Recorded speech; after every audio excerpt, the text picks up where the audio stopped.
Question: for the given unit cells of two-dimensional square lattice, which option lists all the primitive cells?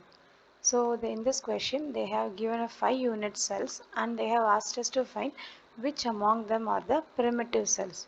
So for solving this, first we need to know what is meant by primitive cell. A primitive cell is a minimum volume cell and it has only one lattice point in it. So we have to take all the unit cell that is given in the question and we have to find how many number of lattice points are there in the single unit cell.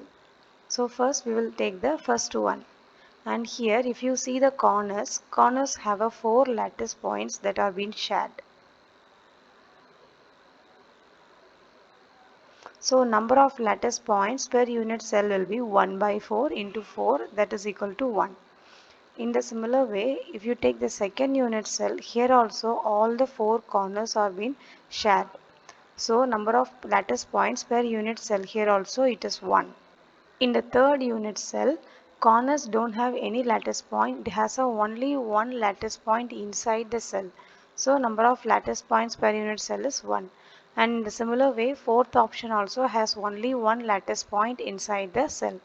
Now, if you see the fifth unit cell, it has 4 corners and the 4 corners are being shared. So, we will be having 4 into 1 by 4. And similar way, one of its sides also have a 2 atom. So, this will also be shared by the nearby unit cells. So, that is 2 into 1 by 2. So, the total number of lattice points per unit cell in case of fifth one is 2. Now we have to find which among them are primitive cells. As we have already said that primitive cell has only one lattice point. Option A, first primitive cell has a one lattice point, second one has a one lattice point, and third and fourth has a one lattice points. So only unit cell 1, 2, 3 and 4 are the primitive cells. So answer is option C. Question: among electric field, magnetic field, angular momentum and vector potential, which is bar are odd under parity space inversion operation? For solving this, first we will take the electric field. We know that electric field E is equal to F divided by Q, and F can be written as M into dV by dt. Divided by Q is missing. Now we go for space inversion. So if we do for velocity, it will become minus of V. So if V become minus of V, then F will also be minus of F. So if F is minus of F, then the electric field must also be a minus of F. Therefore, it is a odd under parity space inversion operation. Now we can check the options. So E is odd under parity space inversion. So this option is incorrect. Either answer is option A, B or C. We have to check for another one.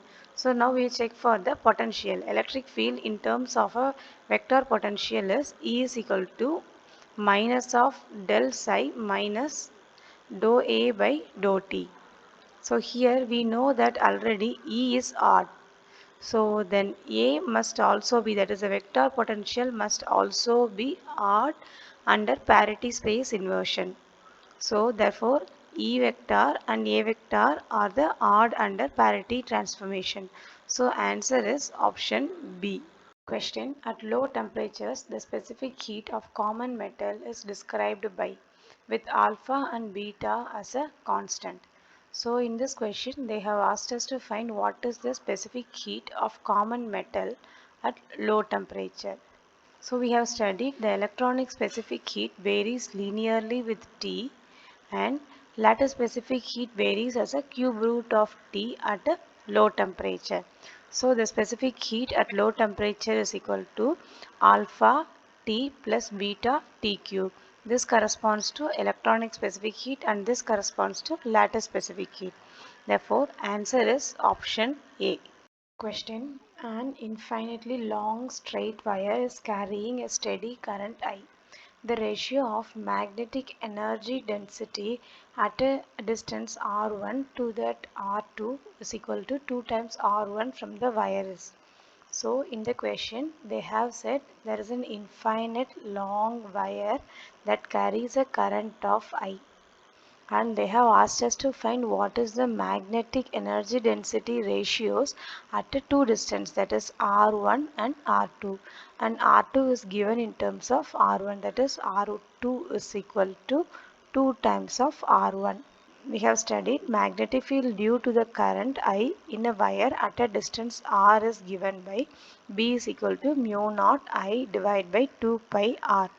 R is the distance, and the magnetic energy density U is equal to 1 divided by 2 mu naught B square. Now we need to know what is the value of B for both the distance. So at R is equal to R1, the magnetic field B1 is equal to mu naught I divided by 2 pi R1. At R2, B2 is equal to B2 is equal to mu naught I divided by 2 pi R2.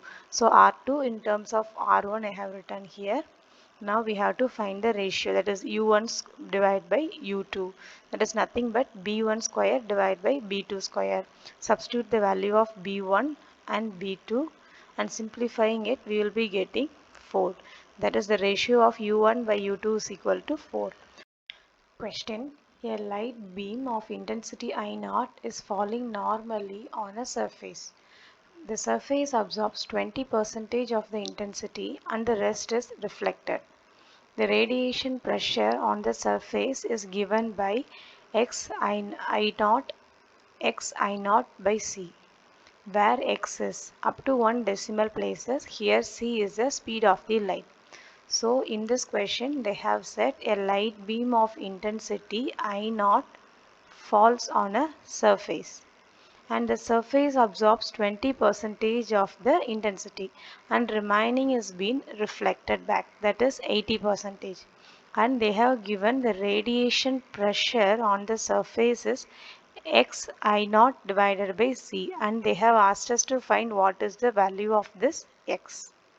So first we will write during the absorption process the radiation pressure is given by I naught divided by C, and in case of a reflection the radiation pressure is given by 2 I naught divided by C. So if you take 100% of intensity, 20% of intensity is reflected and 80% is reflected. So we can write the total radiation pressure P is equal to 20% due to absorption and 80% due to reflection. That is 20% into I naught by C plus 80% into 2 I naught divided by C. Now by simplifying this we will be getting the total radiation pressure as P is equal to 1.8 I naught divided by C. In the question they have already given the P value as x I naught divided by C. Now by comparing these two we can write x value as 1.8. Question: the high temperature magnetic susceptibility of solids having ions with magnetic moment can be described by psi proportional to 1 divided by T plus theta, with T as absolute temperature and theta as a constant. So the three behavior, that is paramagnetic, ferromagnetic and antiferromagnetic, are described by. So in this question they have given that high temperature magnetic susceptibility of solids is described by this expression, and they have asked us to find what is this value of theta for paramagnetic, ferromagnetic and antiferromagnetic. First we will write susceptibility is proportional to 1 divided by T plus theta. This theta is nothing but the transition temperature Tc. So we know that for a paramagnetic material the susceptibility is proportional to 1 divided by T. Therefore by comparing these two we can say theta value is equal to 0. Now for a ferromagnetic material susceptibility is proportional to 1 divided by T minus Tc. Now by comparing this equation and this, we can say theta value is negative and that is theta is less than 0. Now again for a antiferromagnetic material, susceptibility is proportional to 1 divided by T plus Tc. So again by comparing with the given expression, we can say Tc theta value is positive, that is greater than 0. Therefore for a paramagnetic material, theta is equal to 0. For a ferromagnetic material, theta is less than 0, and for antiferromagnetic material, theta is greater than 0. Now if you see the option C is correct. In the description box, you can find solution for GATE Physics 2020 and 2019 question papers. Please share and subscribe the channel. If you have any queries, write in the comment section.